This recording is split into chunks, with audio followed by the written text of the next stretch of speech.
It's a $1 million question then. Yeah.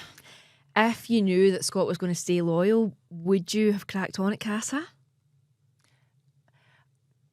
I know it's hard because it's like Yeah. What I will say, if I knew Scott was going to stay loyal, I probably wouldn't have done Casa the way I've done Casa. Okay, guys, so Catherine has given this interview to On Demand Entertainment.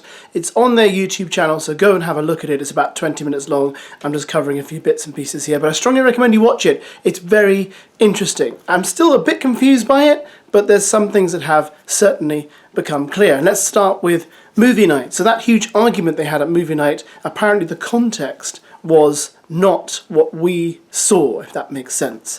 So it kind of goes back to when Catherine's bag was packed for her for Casa by Scott.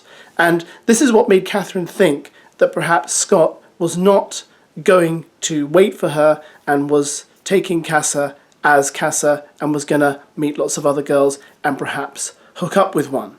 I got my suitcase packed. Obviously, everyone got packed their suitcase for Casa.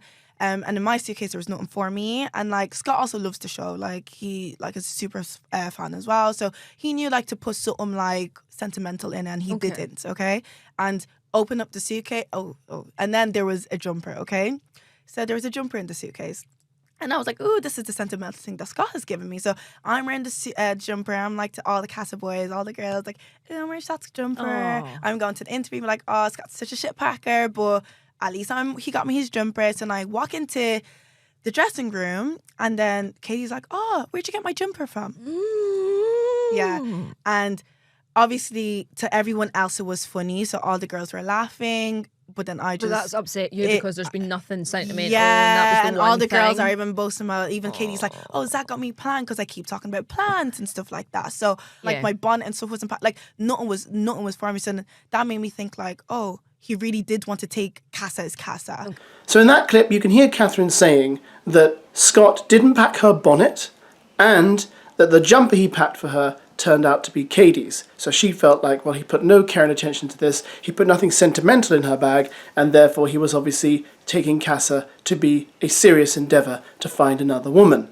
Now, obviously, we can look at that different ways, but this is just the way people see stuff, isn't it? It's the fact that I think maybe that's a woman thing, that for a woman, she would look more into what her husband, boyfriend, partner had packed for her than a man would. I think men don't look into those things quite as deeply. Now, the bonnet thing is important because apparently what was happening was Catherine had spoken about the lack of a bonnet. Let me clarify the bonnet thing, just in case some of you are watching and you don't understand, and that is that black women sleep with a bonnet over their hair to protect their hair. My wife sleeps with a bonnet over her hair.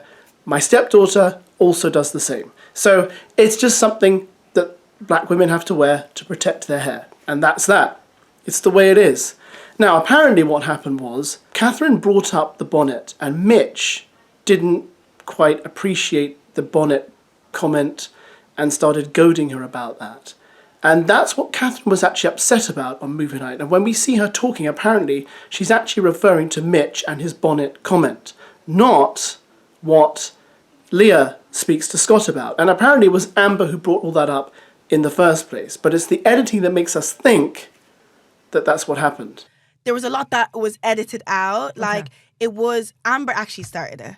Right. So Amber actually said, you know, she's the one that came with this comment and, you know, she started it. So we were like, okay. And then Leah was like, and then they're like, the boys are coming to us saying, what did she say? And Leah's like, it's not mine to say. Like, that's what Leah tried to keep. Like, she didn't want to actually say that comment. Okay. So she was like, it's not mine to say. And they're like, the boys are being boys. They're being wind-ups now. Like, they're getting, like, very aggy, very whatever. Scott's not talking. Like, he is talking a little bit, but he's not talking too much. Okay. So he's like, you know, he's firing him back. We're all firing him back. And then I'm still out of it, so I'm not saying anything. So they're now coming to me.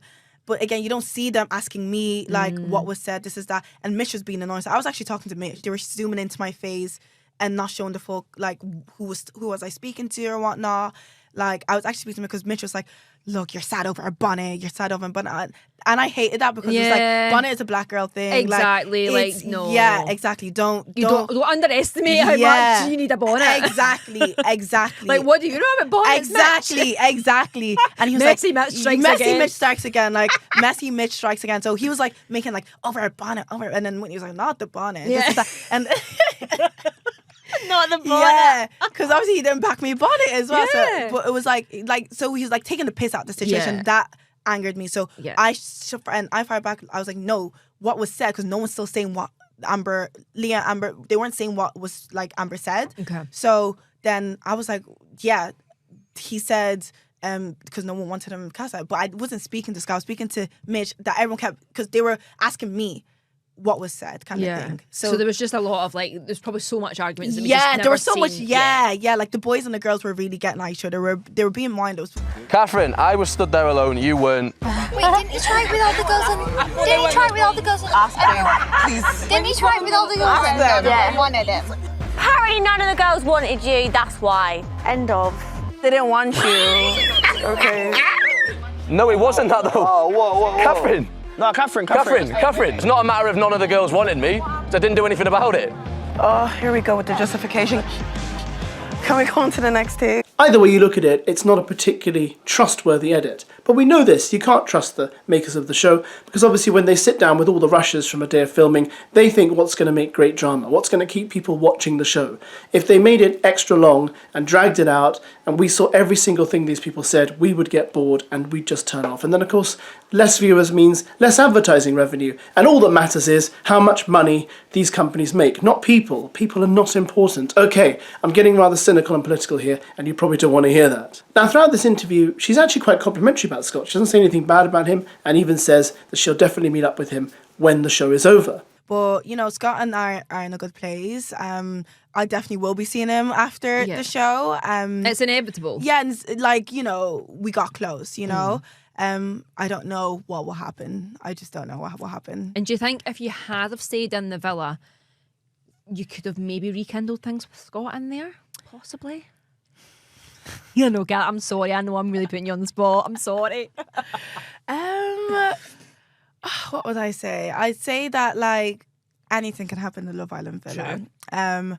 Anything can. Who knows? Who knows? Like, It's a possibility. It's a possibility. And rather tellingly, she doesn't mention Ellum much. She doesn't make any references to Ellum. She doesn't say, oh, the other day I was out with Ellum, or I'm off to see Ellum. I've just come from seeing Ellum. She doesn't mention him much. And I wonder if she's subconsciously trying to tell us something, but I'm just speculating there. She does confirm that fight happened. She says apparently security didn't step in, but then says someone slipped in to calm them down. But she says the fight between her and Whitney and Katie did happen. No one knows what it was for. Even Catherine doesn't know what it was for, because apparently she was a bit drunk. Yeah, so there you go. They're all drinkers on that programme anyway. Half the arguments are fueled by alcohol. It's a terrible example for all those young children watching. And we do know that children particularly enjoy Love Island. It's half their audience. This is not true. Thanks for watching, guys. Let me know what you thought of this interview with Catherine, and go in and watch it on the On Demand Entertainment channel. See what you think, and maybe you can shed a bit more light onto stuff. Because I admit, I was still slightly confused, but I kind of get the context now. I know they did her pretty dirty, but sadly, it's what you expect, isn't it? What about actually the fight with Whitney and Katie that apparently happened? Like, what happened there? Was there a fight? Like, what went on? See, just as you thought you were getting away. You've opened up Pandora's box now, Catherine. Yeah, so, yes, there was an argument. Right. Yeah. I don't Was it bad to the point security stepped in? Was that true, or was that just... No, security didn't step in. Okay, no, security didn't step in. But, you know, they were telling us to kind of calm down and stuff like that. It was kind of me, Whitney, Ella, and Katie. Okay. What was it over? It was over something so silly. I think that night we had 2 glasses of wine. It's always the wine, Anna. It's always the wine that causes the problems. Them wine moments are funny. 2 glasses of wine sends you. Like, you know. So that whole Whitney, Katie supposed massive argument, that was just basically over people having too much wine. Yeah, I think because the next day, obviously, when we had to like talk about it and stuff like that, and obviously like, you know, just, you know, apologize and whatnot. Like it was a thing where we didn't even remember why we were angry or why we were all shouting at each other, and we couldn't even like tell the story. Yeah. Like we couldn't tell the story. It's just like a pointless Yeah, it was just a thing. pointless thing because we're in the next hour, we're all just there chilling again.